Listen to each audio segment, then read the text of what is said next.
Vamos a hablar con Eugenio Semino, el defensor de la tercera edad, porque bueno, esta indignación, imagino, la que tenemos nosotros también la tiene Eugenio. Buen día, ¿cómo le va?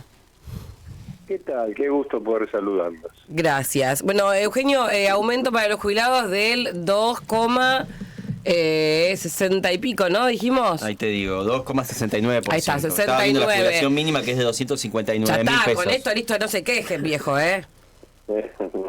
Me permite una rectificación terminológica. Sí. Respecto a lo que comúnmente se llama aumento. En realidad, lo que está pasando es que los haberes de los jubilados se siguen licuando, es decir, siguen perdiendo.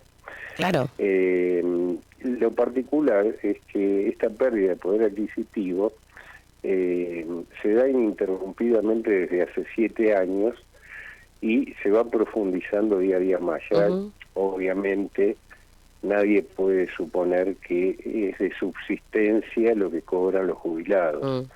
Están sometidos al infraconsumo, con el ahorro que se hace sobre la seguridad social se muestra el superávit fiscal. Esto en realidad no solo que ha hecho a través de los años perder calidad de vida, sino que ya desde hace mucho tiempo vienen perdiendo la vida misma. Y para explicarlo en números, correctamente, como ahí se señalaba, el reajuste para el mes de diciembre es vamos a poner el 2.7 para ser generosos en copados, redondear los números, claro. Ese 2.7 para 6 millones de beneficiarios implica un reajuste de alrededor de 9.000 pesos, es decir, 300 pesos por día. ¿Y esto a qué estoy refiriendo? Hay 5 millones de jubilados y pensionados que cobran el haber mínimo. El haber mínimo se va alrededor de 259.000 pesos. Y se le agrega a esto 1 millón de los beneficios que no se hablan, que son 500.000 de pensiones no contributivas para personas con discapacidad, que están en el rango de las llamadas submínimas. Sí. ¿Por qué? Porque perciben el 70% de esos 259.000 pesos que estaba refiriendo. Y a esto hay otras 500.000 que son las PUAN, que son el 80%. Vale decir que están peor que los 5 millones. Ahora bien, decíamos que se reajusta esa suma, que es el IPC, que es lo que se viene aplicando, precios consumidor. Y uno dice, bueno, precios consumidor por lo menos se supone un índice indubitable en términos que proviene de un organismo que hoy no está cuestionado. Pero ¿qué pasa? Desde hace 2 años y medio se instaló en Argentina algo que no tiene explicación en el mundo, que es el pago no remunerativo, discrecional, llamado bono. Claro, el famoso bono, que digamos, no lo consideramos un aumento, es un bono.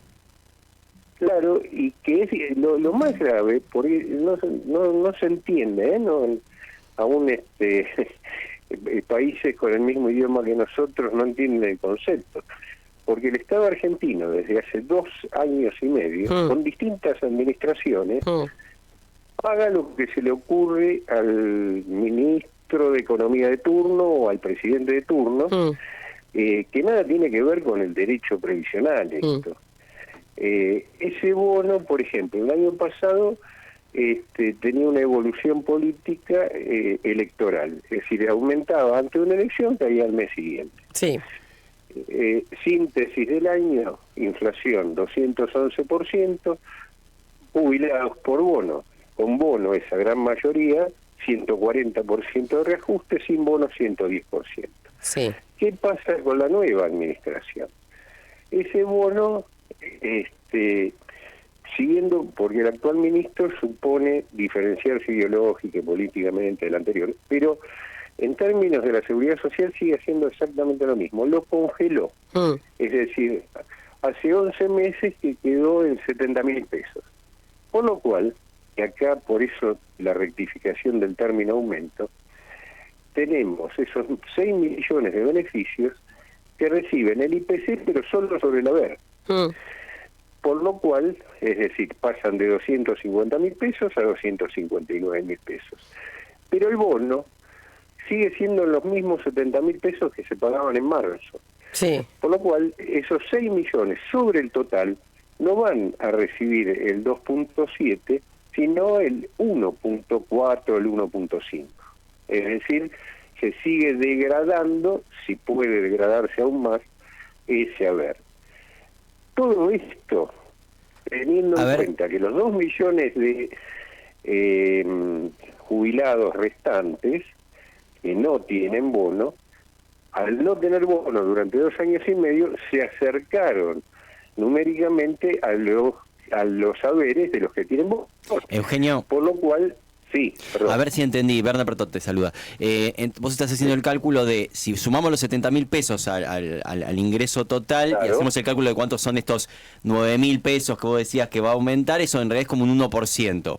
Que es todavía más chico lo que les va a ingresar, porque esos 70.000 pesos están congelados, no consideran que tengan que aumentar por inflación desde el gobierno. ¿Entendí bien? Exactamente. Es tal cual. Por ejemplo, si el bono se hubiera aumentado por IPC, este mes que estamos transcurriendo, en lugar de 70.000 debía haber sido de 135.000 pesos. Ahora, ¿cuánto le cuesta a un jubilado vivir hoy por hoy? ¿Hay una canasta que se pueda calcular? Sí, ¿Cuánto la canasta de jubilados, bueno, se publica semestralmente e incluye, es la metodología INDEC, incluye solo gastos de vivienda. A diferencia de la canasta común que no los contempla.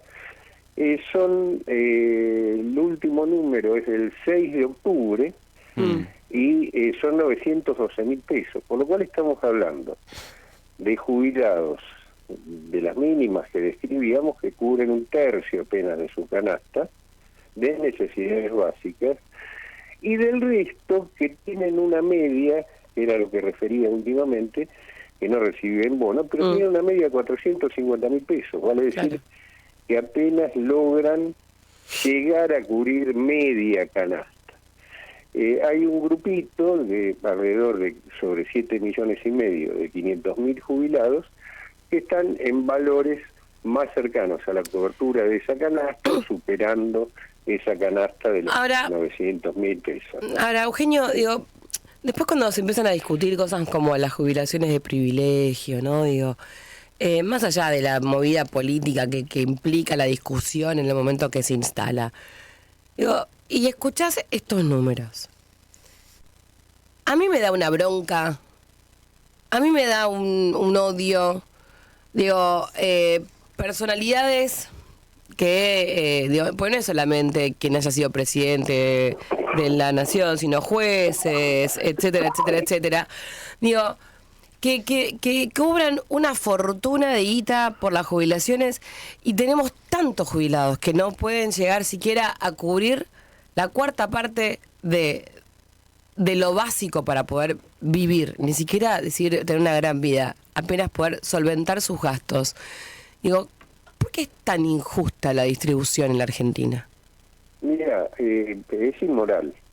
Lo que sentís vos, imagínate aquello que fuera del mundo decisorio político, trabajamos en la atención directa. Nosotros atendemos entre 200 400 casos por día de personas que no pueden comprar los alimentos que necesitan, mucho menos los medicamentos que se les prescribe, y que no pueden mantener un techo, aún siendo propietarios, no pueden mantener después de 30 o 40 años las expensas de su departamento, y es más, tenés el subfenómeno que no lo ve nadie, no lo quiere ver nadie, aunque pasa 4 o 5 cuadras de gobierno, de miles y miles de jubilados viviendo en pensiones donde una habitación que son posilgas con baño compartido pagan 200.000 pesos sobre un haber de 300.000. Es decir, por eso nosotros hace ya más de 2 años, yo estoy presidiendo la Sociedad Iberoamericana de Geriatría y Gerontología, más allá de mi cargo de defensor, y hemos catalogado la situación de Argentina del sector de crisis humanitaria. Las personas se nos mueren por ejemplo, un grafismo de esto que estoy diciendo. Yo provengo históricamente de hace muchos años del sistema de salud. Sí. Voy una vez por semana a 3, 4 hospitales de gente amiga a buscar muestras de medicamentos. Claro, para poder repartir. Exactamente, que esto es nada, es el 0,01%. Sí, digamos, porque muchos de los jubilados, digamos, zafan con los medicamentos porque tienen algún médico amigo que le pide al laboratorio las muestras y así los, viste, le van tirando algunos medicamentos, pues ni siquiera pueden comprar eso, porque tienen que elegir ahora los viejos a ver qué medicación van a tomar y cuál tienen que resignar porque no les alcanza la guita, porque van a la carnicería y tienen que pedir que a ver, ¿qué me puedes llevar con esto? Y ven cómo estiran la carne para poder tener la proteína que necesitan tener para tener una buena alimentación. La verdad que yo creo que en algún momento alguien tiene que hacerle juicio al Estado por abandono de personas, porque esto lo que está pasando es un abandono absoluto de personas. Mira, es un delito. Nosotros hemos hecho amparos colectivos y demás, terminan en el cajón de la Corte. Obvio. Ahora, lo que me parece que hay dos cuestiones centrales. Primero, una naturalización social de esto, ¿no? Es decir, parece que ser viejo en términos de la vieja consideración sí, que claramente. hay de nosotros. Sí, por supuesto. El mundo es distinto, Sí, hoy una persona de 70 y pico de años decimos que es joven. viejo, Antes claro. decíamos que era una persona ya que, bueno, estaba entrada en edad. Hoy decís que una persona de 70 pirulos es joven. Vamos, es otro concepto, por supuesto. Tiene una sobrevida que le da la biología de 20 años más con calidad. Acá te aplican un rifle sanitario el día que cumplís los años. Claro. Entonces, me parece que no solo es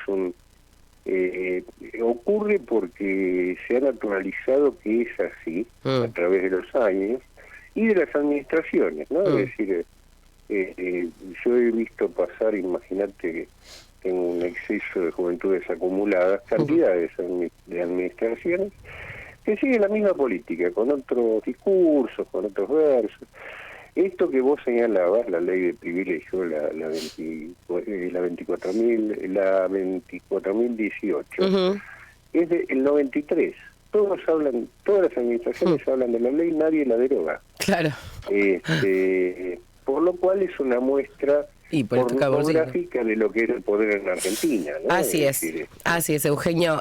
Bueno, tengo que dejarte porque ya me quedé sin tiempo, pero gracias por esta comunicación. Y para mí también otro tema que hay que rever es el tema de la medicina privada y estos aumentos a medida que vas cumpliendo años, que es cuando más vas a utilizarlo, más te lo cobran.